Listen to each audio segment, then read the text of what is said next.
I ain't gonna lie. I think we was in Miami, and then me and Sizzle we was just like fucking around. We've been making beats for probably like 2 days straight, and then I had came about like just I had put some melody together, and then when Sizzle came, he just like yo just cut like certain pieces out that shit, and I just like shortened it up, and then we just there fucking around. We ain't really even try to like make it a full beat where niggas gonna like could do it. We just really just put some shit together and just put it in a pack, and that shit actually just came out to be Little Demons. That shit was crazy.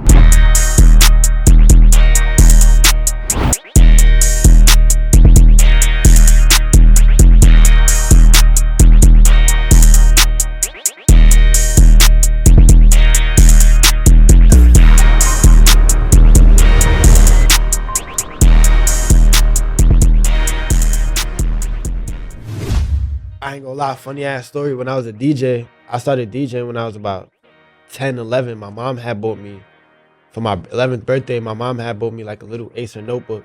So when I got that, I had downloaded two softwares. I had downloaded Virtual DJ and I downloaded FL Studio.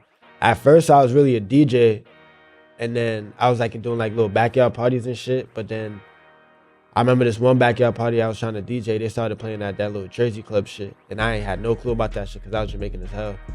And then from that moment, I just started going to FL Studio, and I remember the first thing I tried to do was like remake BMF. This one, remember BMF, that shit, Big Meech, Larry Hoover shit with Rick Ross. I had tried to remake that, and then after that, I just never stopped. Like I was DJing and making beats, but I was so focused on DJing. And then after like during high school, I just like said fuck DJing. I just started focusing more on producing.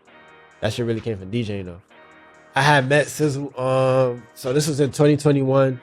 I was locked in for a couple months with a rapper from Queens. His name is Ramizi. I was locked in with him for like 3 to 4 months. Just every day I was just calling him, just let's go to the studio. Cause we had a little studio we was going to that was probably 20, 30 minutes away. While I was locked in with him, his uncle he had posted on Instagram. He got an uncle or a cousin, I think. His name is Frenchie BSM. He was with Southside, and then he posted like, yeah, we in the city. And I was just telling Ra like, hey, I asked Frenchie like where he at so we could go. We ended up finding the address. We ended up going to Quad that day. We was in Quad for about 3 days straight, and I kept on asking Sizzle for like 2 to 3 days straight, like, yo, let me play some beats. Now he never denied me. He said yeah, but at the time it's like I'm not the only one that had the same concept of trying to play beats for, because Doughboy was there, G Herbo was there. Like it's a bunch of shit, especially for like somebody that's in this shit for the first time. One day he went to Starless, and then I had a couple of my friends come, and we was just vibing because we just had the studio. He had that bitch 3 days straight. That shit never closed. I just randomly was just playing beats in the studio for my friends, and he so happened to have walked in, and he was in like a room behind it. So somebody had cracked the door, and then he overheard the beat that I was playing. Then he just came in like, yo, who made this beat? And then he was just going hard, and I was just smiling. Me and him just like locked in from there ever since. And Offset was there. Me and Offset met the very first time. Like I got signed with Sizzle too. Like me and him got a cool relationship over that now. So every time I see Offset, that's another thing we bring up.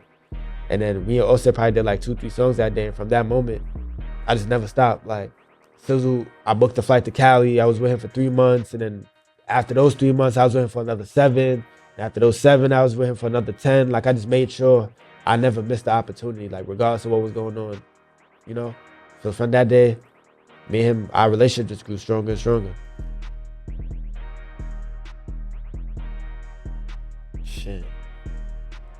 Liquor, drugs, company, people.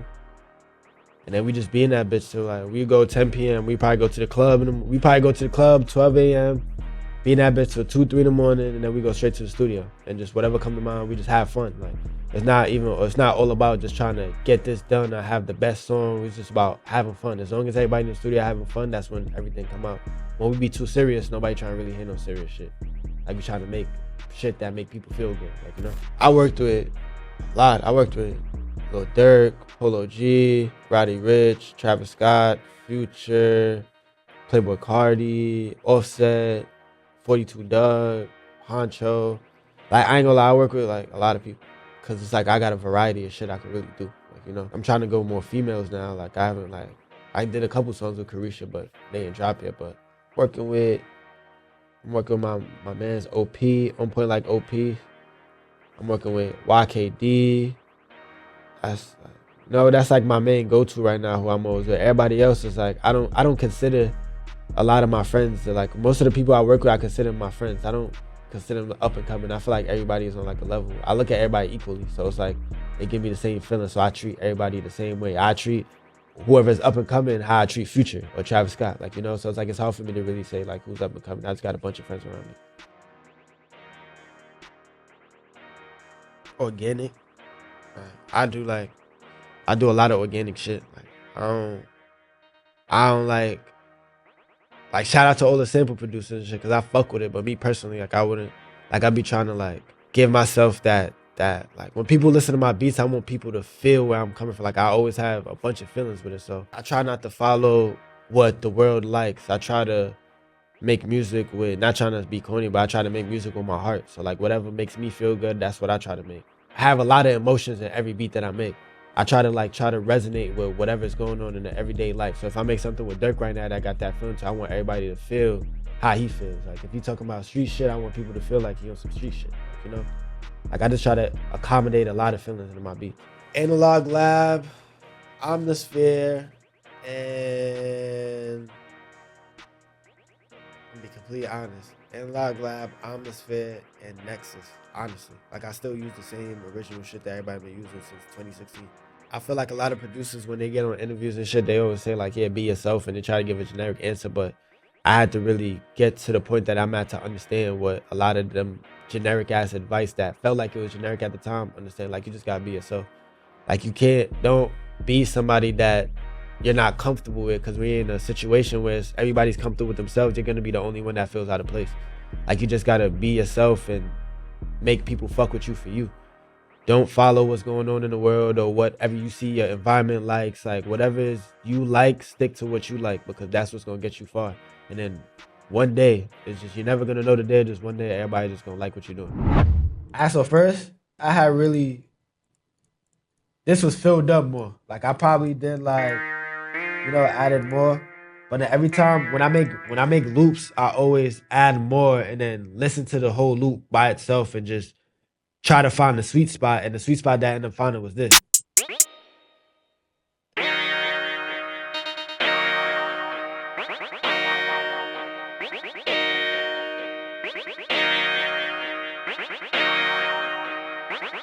And then I just filled it up.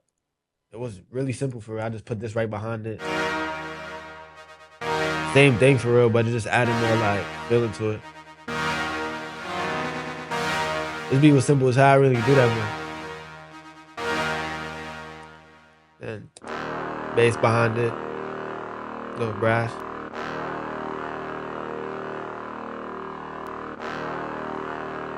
Simple. Hi-hats, I really didn't do much either. Kept those simple.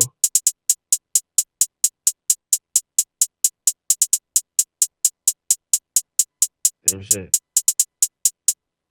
Snare. It's one of my favorite snares. Nobody really got this shit right now.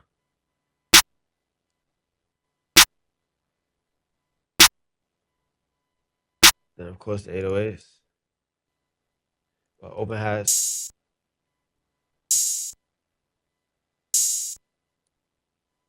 808s.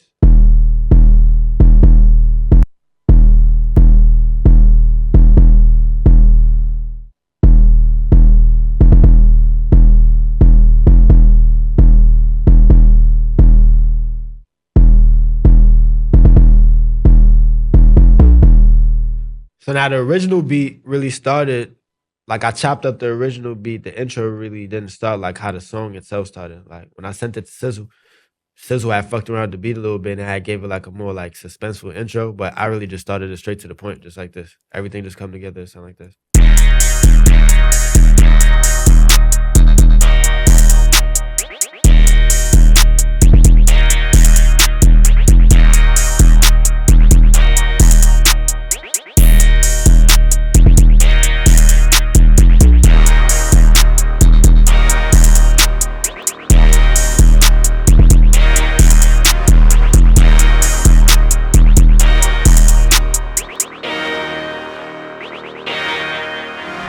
Currently still working on a lot of songs with Future. I was just locked in last week with Trav. I got a couple songs on Dirk album that's gonna drop next month. I got a couple songs on Roddy Ricch album that's gonna drop by the end of this year. I got Polo about to drop his deluxe for his previous album that I just did. I did about 8 to 10 songs on there. Polo about to drop his deluxe. That bitch finna have like 4 to 5 songs. And I got a bunch more shit. It's just so like Honcho. I got some shit with Honcho that's finna drop. Lil Baby album finna drop. I got a bunch of shit. It's just so much to think about, like, cause I just be doing everything at once. Thank you for watching my on the radar beat breakdown for Little Demons by Future.